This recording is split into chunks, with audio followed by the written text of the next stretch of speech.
Hi guys, James at Rampant Lion Reviews again for you today with another beer review. For this one we are going to cross the Øresund to Denmark once again, and we're going to revisit a Danish brewery that I always enjoy reviewing beers from. And to be honest, back in the day these guys were one of my favourite craft breweries generally, but I don't get all that many chances to review things from them these days.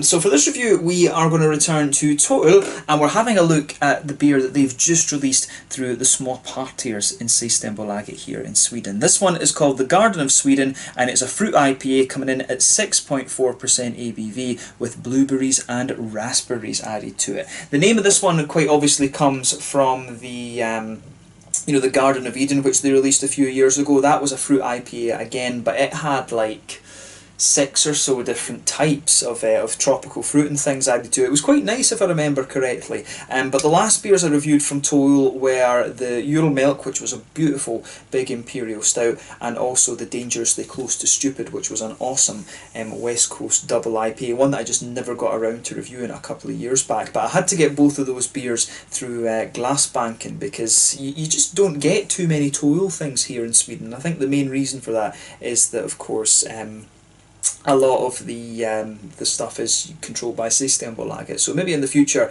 that'll change a little bit, or they'll put the alcohol percentage up of things that are in the supermarket, and maybe you'll get a few more of the lower alcohol Total things coming through Sweden and stuff. We'll just need to see, but a very good brewery in my experience, and pretty much you can pick a style of beer from Total that you enjoy, and you will be in for a very good experience in my opinion. But very curious to see how this one turns out, and I hope that you guys enjoy my take on this one. This one was released on the 18th of October 2019 through Systembolaget. But anyway, as is usual with my reviews then, I'll tell you a little bit about the brewery before we taste the beer. If you want to get straight to the tasting, just fast forward. All the usual links are in the description below. That's the brewery website, the link to my other reviews that I've done from Total before. Hopefully I can add some more in the fairly near future. There's all the usual social media. If you want to see more beer reviews, do please consider subscribing to the channel. The whole channel, of course, has a geography-based tagging system, so you can go into the homepage and search for beer based on country, city, state, county, prefecture, whatever it is you're interested in. Do check out the playlists of beers from different countries. There is one there for all the Danish beers rather that I've reviewed for you. That's constantly being added to,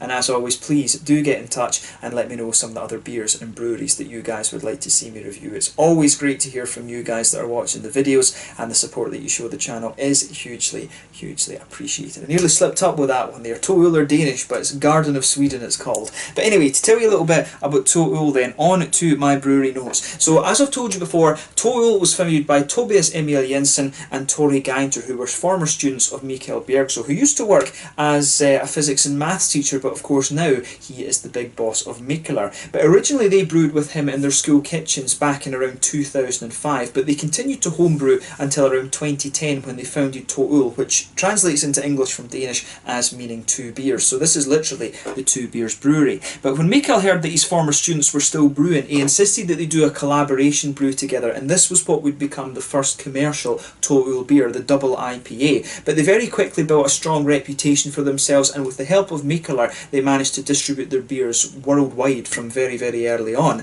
But as is the case with Mikkeller, these guys started out as a gypsy brewery, so they didn't have their own equipment and were using the spare capacity at other large breweries. A number of their beers were brewed at the De Proef Brewery in Lochristenhoofd, just out to the east of Ghent down in Belgium. But in Nuremberg in Copenhagen they've got a collaborative beer bar with Mikkeller, which is known as Mikkeller and Friends. This bar has an exclusive bottle shop, over 40 different tap beers as well, and they now also have the Bruce Brew Pub in Copenhagen as well, which opened back in 2016 in partnership with Christian Gadiant, if I'm pronouncing his name correctly. But there's also now a second Bruce bar up in Oslo as well, and that's one place. The one in Copenhagen is one that I really hope to the one that I really hope that I can go and film an out and about video again at some point. But they're also co-owners in the various Mikkeller and Friends venues, which now includes the bar up in Reykjavik, and they've also got the bottle shop in Turvehallen in Copenhagen as well, which is the market thing that has it's the sort of glass dome thing that looks a little bit like the middle of the Louvre in Paris. But they also co-own the Coolship bar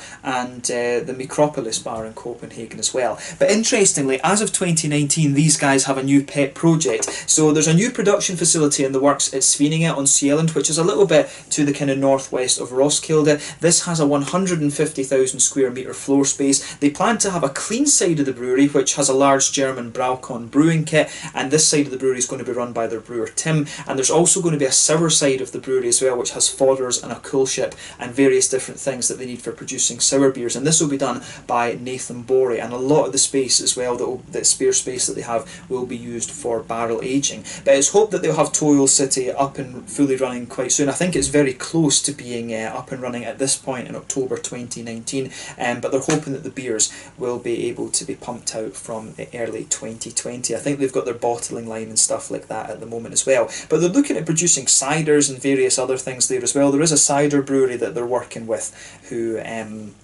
are producing some stuff in this facility as well. So it'll be interesting to see what they come out of that, and maybe I can go out there and visit at some point. Toil, I think, always would have been a very interesting kind of company to work for. But a really interesting Danish brewery, this one, and as I said, these guys used to be one of my favourite breweries, and in some ways, to be fair, they probably still are. It's just the fact I wasn't able to review all that many of their beers in recent times, but I'll need to make more of an effort actually to keep up to date with all the things that Toil are doing, because they always put out some very, very interesting beers. So yeah, that's all you really need to know about Toil for the moment. Probably my favourite beer that I've had from these guys so far. You know, Yule Milk is pretty special, but you know, Dangerously Close to Stupid is a lovely West Coast IPA. First Frontier was a really quite good one as well, but one beer that I really want to try is the By Other Means, I think it's called, their Milk Stout. That's supposed to be a really quite nice beer actually, so that's one that I'm definitely going to make sure that I review for you at some point soon. Hopefully I can find that in Copenhagen as well. Another one I was forgetting about,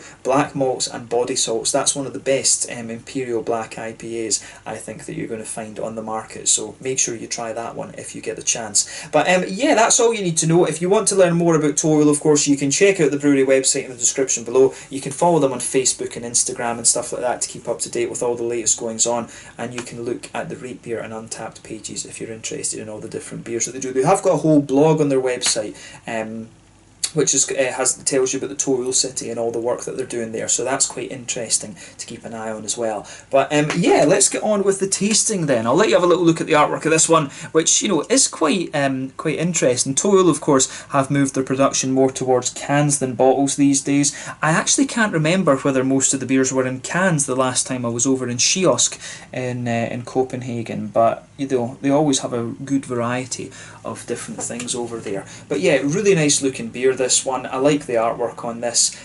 Quite similar actually, if I remember rightly, the artwork to this one is pretty similar to the original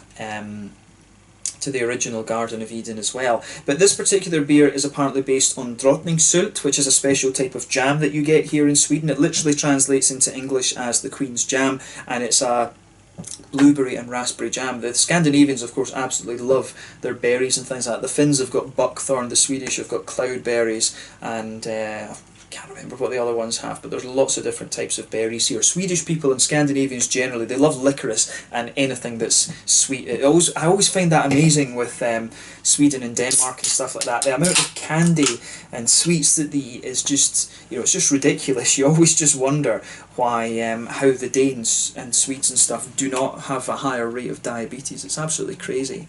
I'm interested with this beer as well. Of course, Toil a few years back did one that was called Rödglöd med Flöd, and it was based on that Swedish raspberry tart with jam kind of thing, and that was a beautiful beer as well. So I'm wondering if this one will be quite similar actually, and the main reason I said that was just because of the aroma that's coming off of this beer. So yeah, it looks absolutely lovely. You can really smell the berries coming off this straight away. So if I hold this beer up to the light, it's actually a lovely kind of dark ruby colour. I mean, it's very similar in colour to what you would expect from, say, a Flanders Red like Rodenbach or something. A lovely kind of rich ruby red colour, this beer. There's a solid 2/3 finger of a frothy, I would say kind of pink sort of fawny coloured head. One or two big bubbles sticking towards the side of the glass. You can see a few bubbles moving up towards the bottom of the head there, but this beer generally, if I put my fingers around it, there is a touch of haze to it, but it's actually quite a clear beer in terms of its opacity. So yeah, quite interesting actually. So yeah, let's take a little look at the aroma and see how we get on with this one. But in terms of its appearance, it looks pretty good, quite similar to what you might expect from, say, a Flanders Red or like a raspberry Berliner Weiss or something like that. But obviously not quite as hazy as a Berliner Weiss. But yeah, straight away, this beer incidentally is supposed to have mosaic hops in it as well. But straight away with this beer, it actually comes across, you can smell a good bit of the malt out of this. It's got a nice kind of white bready, wheaty, I don't know if it's quite oaty, does it say if it's got oats in it? Yeah, no, it does have oats in it, Vede og Havre in Danish, so yeah, that was pretty similar to the Swedish, so that will be, oh, it says it in English too, but yeah, no, it's wheat and oats in this one, so I was right.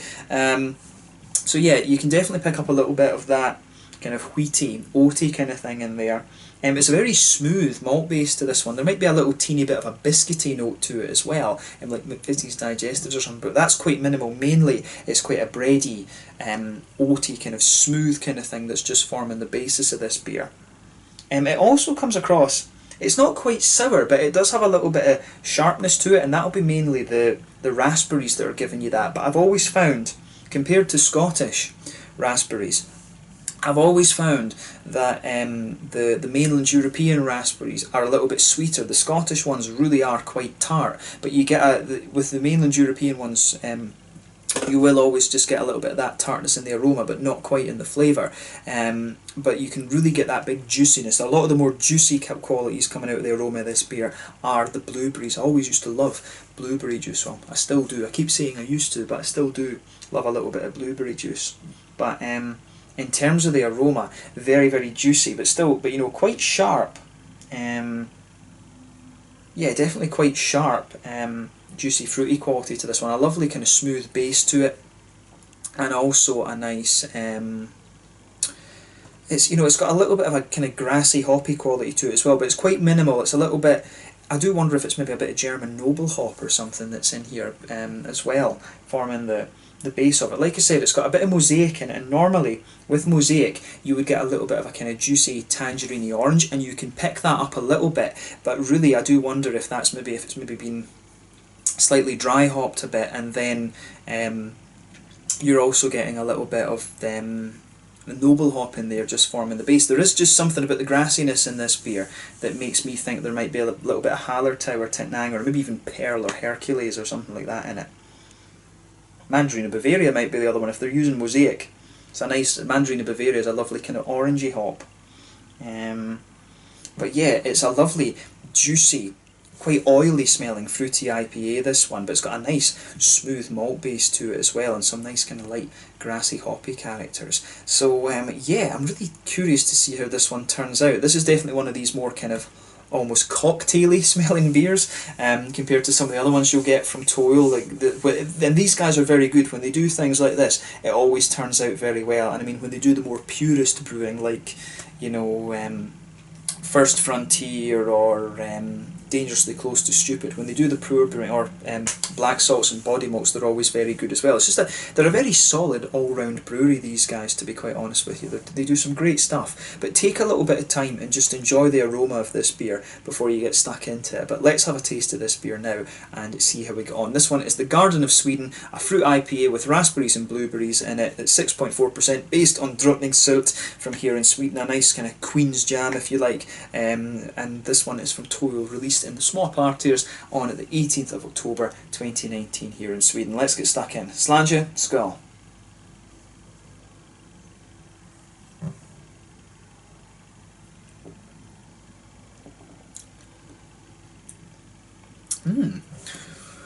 It's quite interesting. It's one of these ones that's, it's almost a little bit like, it feels a little bit like it doesn't know whether it wants to be sour or whether it wants to be like a kind of regular IPA. That's my first impression of it, but maybe it just takes a few kind of sips and stuff to get used to this one.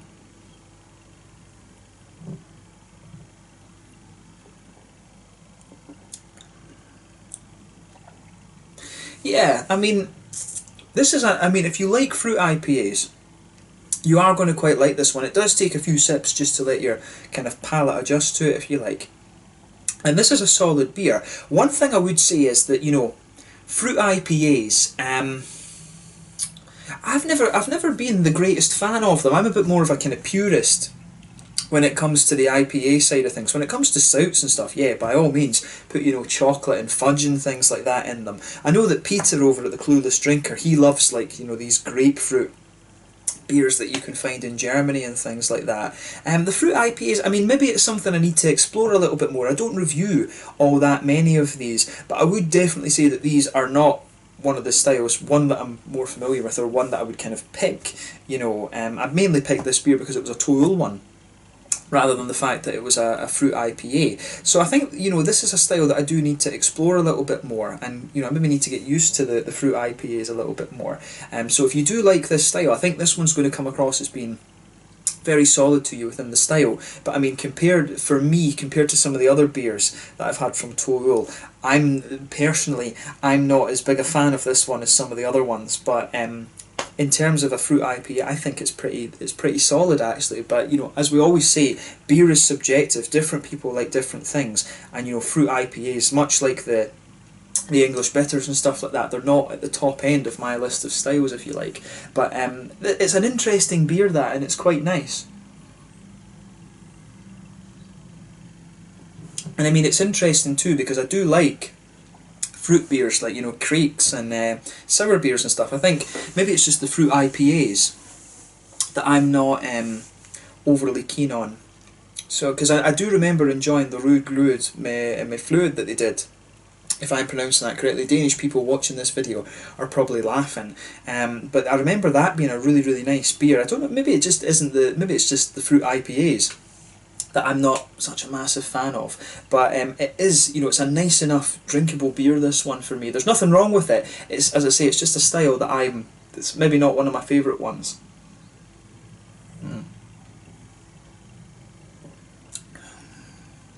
But yeah, let's try and break the flavour of this down a little bit then. So, in the middle of your palate, you can definitely feel a little bit of a kind of wheaty note to this one. You can definitely feel a little bit of the white bready note and some of the creaminess from the oats coming out of this beer. There's a little bit of a biscuity sweetness in the middle of the palate. And there's almost just something about this beer that makes it feel just a little bit dank almost, which is interesting. And I don't know, when you brew a fruit IPA, I don't know if you brew it more in the style of a West Coast IPA. And to be honest, I would wonder if a fruit IPA would work a bit better in terms of the West Coast IPA or the New England IPA. I think with this one, I have a feeling that this beer would work very well if you brewed it in the style of a milkshake IPA rather than a New England or a thing. But then again, I guess the milkshake IPAs are quite similar to the New Englands in a lot of ways, except you put a bit of lactose and sometimes like dextrose sugar and things like that in them. But for me, I think this beer would work really well as a sort of more milkshakey IPA, whereas I think here it's brewed as one of these kind of hybrids between a New England and a West Coast. So it's interesting in that regard, but the malt base, as I say, wheaty bready notes, a little bit of oaty creaminess, and there's almost a bit of a biscuity quality there in the middle of the palate too. But you can feel some of the fruity notes kind of pushing their way into the middle of the palate as well and sitting on top of that malt base. So it's really, it's unusual, this one. It really takes you a little bit of time to get your head around this beer.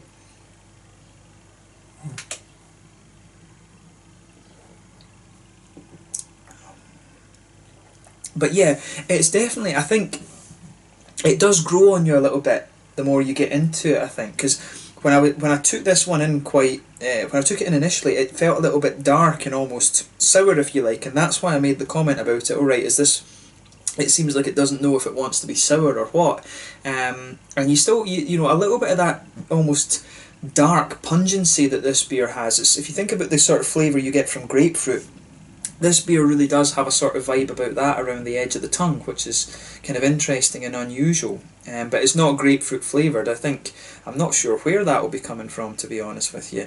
But there's definitely, in the middle of the palate, like I say, you've got the biscuit sweetness, then if you move out a bit further, you've got the oaty creaminess, and then you've got the kind of wheaty base in there as well. And then at the edge of that wheaty base, you've got that dark, kind of pungent, fruity quality to it, which is which is kind of unusual actually. So yeah, pay attention to that when you try this beer. On the hoppy side of things, back corners of the palate you can definitely pick up a little bit of earthiness.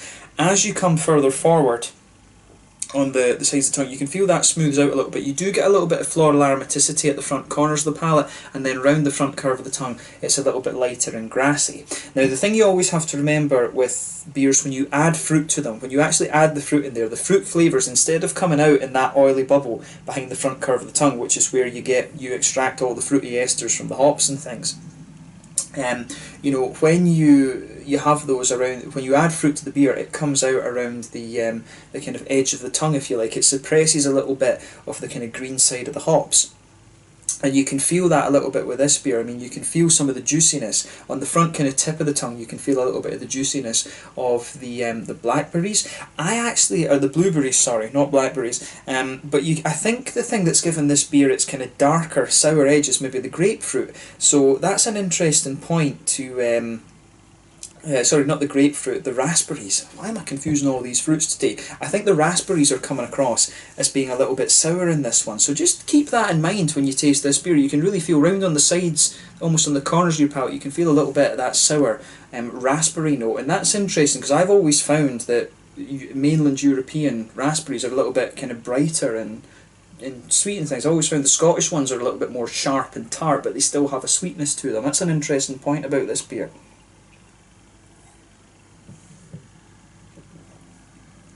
Now, as I always say, behind the front curve of the tongue, you get that nice oily bubble where those juicy, fruity esters start to push their way out of the beer. And for me, this one, there's definitely a little bit of a kind of tangerine orange there, but there is a little bit of a slightly darker, almost grapefruity note to this beer. You go to the back of that oily bubble, and I think it's the kind of sourness from the raspberries mixing in with what Mosaic can give you. Depending on what you mix a different hop with, it can give you different flavours. Of course, Simcoe being used in black IPAs and stuff is a prime example of that. It can give you some really interesting red fruity notes when it's in a black IPA, but normally it's passion fruity. But you do get that in this beer. There's a bit of that darker, almost grapefruity quality to this beer. Then as you come further forward from that, it's a little bit like an orangey note, so it's almost a little bit like a kind of marmalade or something too. But yeah, the things that really linger into the aftertaste for this one is that dark sourness from the raspberries, and a little bit of the kind of earthiness too from the Mosaic hop. So it's a really interesting beer, this one. I think it's a little bit, this beer, compared to some of the other ones, it's nowhere near as straight up as you can get from a Toll beer.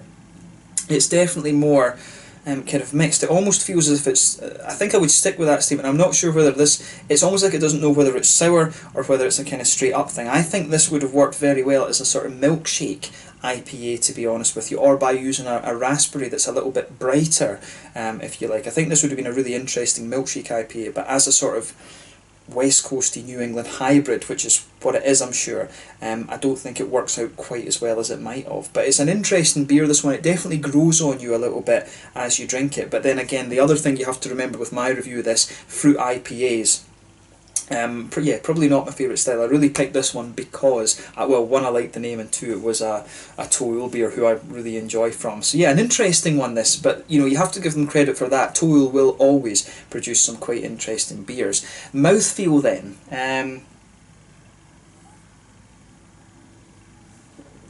Yeah, this one for me, it's quite an oily mouthfeel. Carbonation's very smooth. I would say that this beer, it's at the top end of mid-bodied, maybe bottom end of full-bodied.